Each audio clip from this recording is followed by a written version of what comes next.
자, 여러분 안녕하세요.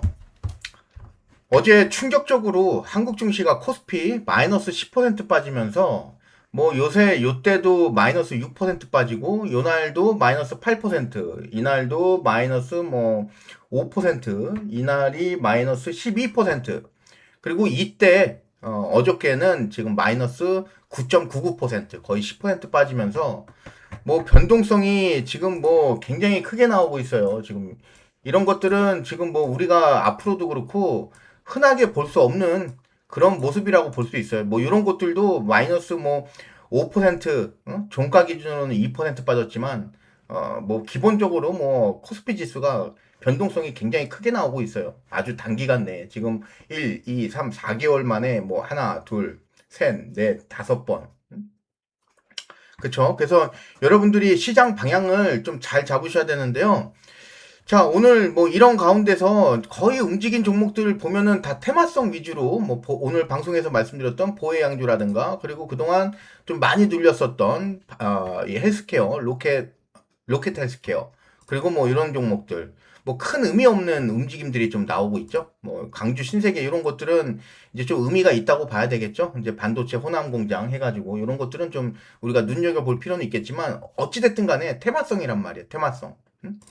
반면에 이제 바이오 업종 오늘 강하게 왔는데 에이프릴 바이오라든가 그리고 뭐 와이오 그리고 리가캠 바이오 이런 것들 우리가 좀 이름 되면 알만한 그리고 ABL 뭐 오늘 강하지는 않았지만 그래도 11% 정도 아직까지는 하방 구간을 이제 돌파를 못한 그런 모습이고 자 아무튼 아직 증시가 완벽하지는 않은 그런 과정 중에서 일단 코스닥 쪽에서 하락이 멈췄다.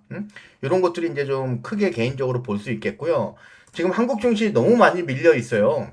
뭐 어떤 분들은 어떻게 생각하시는지 모르겠어요. 아유 이거 고점 아니에요. 이렇게도 생각하실 수 있겠지만 여기서의 어떤 코스피 가치를 이 선행 기준으로 땡겨 오시면은 이거 지금 심각한 코리아 디스카운트입니다. 코리아 디스카운트. 지금 코리아 디스카운트가 일어났던 곳들이 지금 요때부터예요. 요때. 여기 전까지는 다 뭐냐면은 한국 증시 심각한 저평가. 그래서 코리아 디스카운트가 아주 심하게 일어났던 구간이고요. 요게 이제 정상화됐고요. 요런 구간들이 이러면서 여기에서 이제 실적이란 것들이 붙어줬죠. 그리고 이제 내년도도 그렇고. 그래서 이건 뭐 보는 관점에 따라 다른데 지금 이 8,400이라고 하는 요 포인트는 굉장히 심각한 저평가로 볼 수가 있겠고요. 그러면은 이제 향후에 다시 이제 반등할 시에는 과연 어떤 업종이 수혜를 입을 것인가 이거를 우리가 좀 따져야 되는데요. 오늘 여러분들께 말씀드릴 종목은 KB금융이라는 종목입니다. 제가 뭐 벌써 이 종목 2번 정도 추천을 드렸죠. 그래서 원래는 이 자리에서 추천을 드리고 나서 잘 보유하신 분들은 좀 수익권으로 가다가 지금 좀 밀리면서 다시 좀 주저앉았죠. 하지만 시장 낙폭에 비했을 때는 손실률이 그렇게 크지가 않은 아주 잘 막았죠. 자, 이 금리가 이제 앞으로 인상이 될 거예요. 7월 16일에 금리 발표가 있습니다. 이 한국 금리 발표. 이때 거의 기정사실은 금리가 인상될 것으로 예상이 되고요.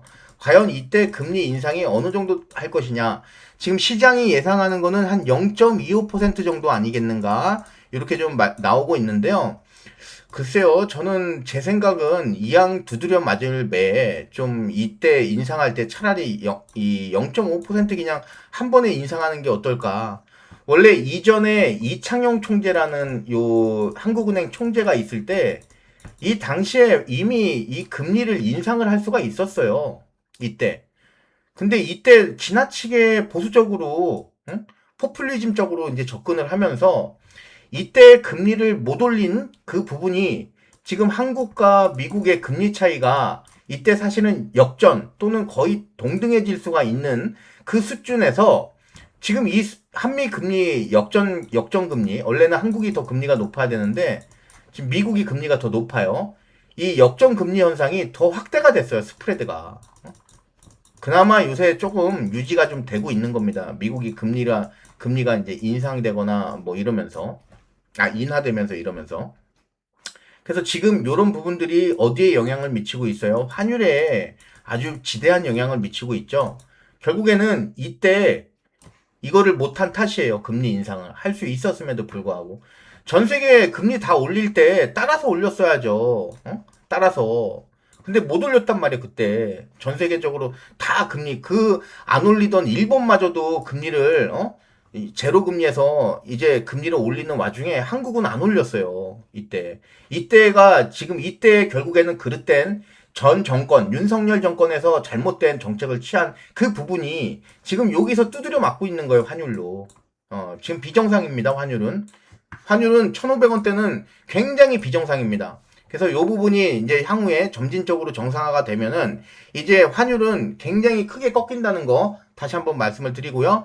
그런 부분은 외국인들이라든가 기관 패시브 자금의 수급을 더 원활하게 할 것이다. 이렇게 좀 말씀을 드립니다. 그런 가운데 금리가 앞으로 인상될 것으로 봤을 때 금리 인상에 수혜 볼 수 있는 종목이 바로 오늘 제가 말씀드리려고 하는 KB금융이다. 이렇게 좀 말씀을 드립니다.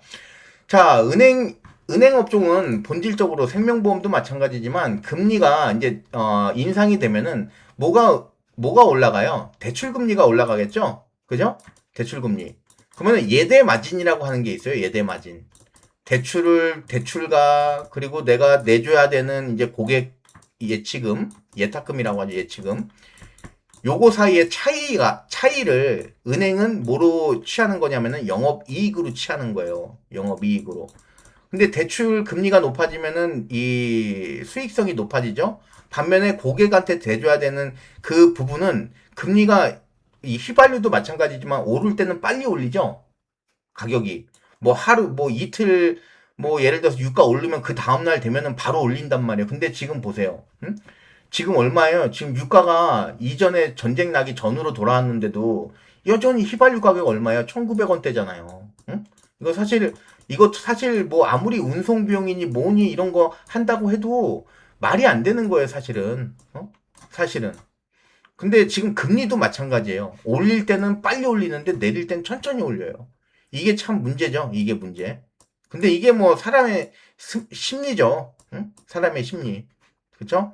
자, 그러다 보면은 이 시기에는 금리가 인상되는 시기에는 요런 습성 때문에 빨리 올리고 늦게 올리고 요런 습성 때문에 요 대출 금리하고 이 고객한테 내줘야 되는 예금 금리 요 예대 마진이 스프레드가 벌어져요, 보통. 그러면은 수익성은 좋아지게 됩니다.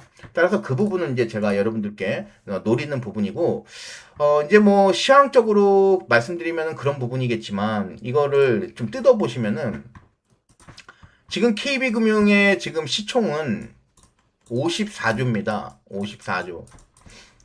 그러면은 이 관점으로 따졌을 때 지금 이 회사 같은 경우는 영업이익이 얼마를 버는가? 지금 한 해에 작년 기준으로 올해는 더 늘어나겠지만 작년 기준으로 8.5조를 벌어요. 그러면 이거 지금 6배, 7배? 한 7배 수준에서 거래된다는 거죠. 그죠? 7배. 그러니까 10배도 안 된다는 소리예요. 그 소리는 뭐냐면은 이거는 아무리 못해도 지금 100조가 넘어야 된다는 소리예요. 시가총액이. 그러면은 지금 현재 주가보다는 곱하기 2배수 이상 갈 수가 있어요. 2배 이상. 그렇게 여러분들이 접근을 하셔야 돼요. 자, 그런 부분들이 일단 주가에 어느 정도 나오고 있는 게 아닌가 이렇게 좀 말씀을 드리고 싶어요. 자, 우선 어저께 볼게요. 전일 지금 코스피 지수는 완전 내리막 탔죠? 그쵸? 요거를 지금 비교를 해보자 이거예요. 자, 이때 KB금융 같은 경우는 대래 올라가다가 주저앉아, 물론 등락폭을 줄였지만 그래도 반발 매수세가 어저께 굉장히 강하게 나왔죠? 그죠? 어느 정도로 이 15만 원 또는 여기는 지키겠다. 그래서 시장은 많이 빠졌음에도 불구하고 시장은 요만큼 10%뭐 이만큼 밀렸음에도 불구하고 덜 밀렸어요. 덜. 그래서 요 정도 되면은 바닥이다. 이렇게 좀 우리가 의심해봐도 괜찮겠고요. 설령 증시가 좀 더 밀려서 바닥을 다시 한번 훼손한다고 하더라도 지금 우리가 계산했던 멀티플 7배 요 계산으로 해서 여러분들이 버티시면은 여기 부분에서 그렇게 크게 밀릴 것 같지는 않습니다. 그 상태에서 이제는 고점을 경신하러 가겠죠. 그쵸? 지금 이제 차트를 좀 줄여서 보시면은 이거는 거의 뭐 역대 최고점이죠. 자, 이거 여기에 대해서 부담감 느끼시는 분들도 계실 거예요. 요새 증시가 하도 변동성이 높으니까. 하지만 지금 제가 여러분들께 해드렸던 것처럼 그렇게 계산을 하시면은 그렇게 겁나지가 않아요. 그렇게. 오히려 빠지면 빠지는 대로 여러분들이 전투력이 생깁니다. 전투력. 지금은 여러분들이 전투력을 가지셔야 돼요. 그래서 지금 이 종가가 15만 원이신데 그냥 매수는 이거는 중장기 종목입니다. 중장기 종목. 중장기 관점으로 추천드릴게요. 중장기 관점. 매수 15만 원대에서 자신 있게 해두세요. 15만 원대. 응? 자, 비중 얼마로 가져가야 돼요? 비중. 응? 10% 권장 드릴게요. 10%. 그리고 목표 얼마로 잡아야 돼요? 목표. 응? 좀 성격 급하신 분들은 5만 원 단위로 끊어서 수익 실현하세요. 20, 25, 그 다음에 30. 이렇게 해서 30%, 30% 잔량. 이렇게 목표가 가져가시면 되겠죠. 또는 여기 건너뛰시고 여기부터 수익 실현하시면은 더 좋겠고요. 자, 이렇게 해서 KB금융 앞으로 금리가 이제 서서히 인상되는 그 시기가 있을 건데요. 이런 이제 금리 인상기에는 KB금융 같은 은행 업종 꼭 가지고 있어야 된다는 거 좀 설명을 드리면서 KB금융은 지금 기타 이제 이 금융 지주들 중에서도 뭐 카드, 보험, 그리고 또는 증권, 그리고 저축은행 등등 손해보험 등등 해가지고 금융 관련돼서 수직 계열화를 다 했어요. 그런데 이제 이 수직 계열화를 다 한 와중에 은행과 이 비은행권의 이 영업이익 차이가 6대4 정도로 볼 수 있어요. 굉장히 균형이 잘 잡힌 회사가 이 KB금융입니다. 그래서 현 시점 절대 나쁘지가 않으니까요. 이미 보유하고 계신 분들은 지금 영상 다시 보시면서 여러분들이 쭉 목표가 담대하게 가져가시고요. 지금 이제 막 은행주를 여러분들이 진입하려고 하시는 분들은 제가 지금 짚어드린 가치 요거 7배 절대 잊지 마시고 여러분들이 25만원, 30만원 또는 그 이상까지 여러분들이 잘 내보시면 좋겠습니다. 자, 그래서 오늘의 직구 종목, 방송 종목으로 6월 24일 수요일 방송 종목으로 KB금융 설명드렸습니다. 감사합니다.